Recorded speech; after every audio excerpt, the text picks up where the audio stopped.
There are 3 different categories. They were all just released at once. What you're seeing on your screen right now, this is the state delegate equivalent category. This is so the numbers you see underneath, 359 for Buttigieg, 334 for Sanders, 243 for Elizabeth Warren. These are state delegate equivalents. Now, remember, there are about 2,100 of these statewide. So Buttigieg with 359, that's accounting for 27%. You can start to do the math of what that accounts for. This is a complicated formula where each precinct in the state is worth a certain number of state delegate equivalents. They work their way up. Notably, let me make sure I saw this right. This is the final product.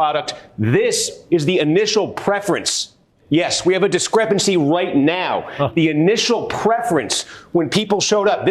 Remember, these are not final results right now. He said 62% of precincts. We got to see what that exactly accounts for in terms of votes here. But right now, the numbers that the Iowa Democratic Party just released, the initial preference in these precincts, you can see, was Sanders 24, Buttigieg 21, Warren 19, Biden 15. You can see Klobuchar 13. And you can see what happens. Remember, in every precinct, 15% the magic number. So let's show you what happened then. Again, for all these precincts, this is the reallocation.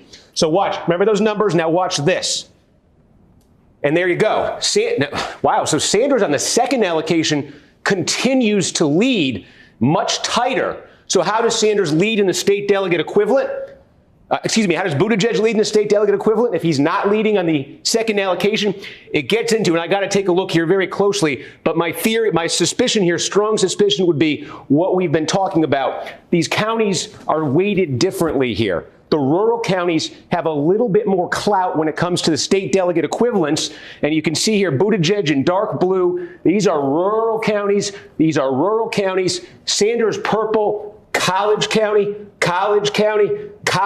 Watch, 52% for Sanders here. These counties lose influence, lose clout in the state delegates. And so therefore, I think what you're seeing is the clout of the Buttigieg counties in the state delegate equivalent, putting him on top.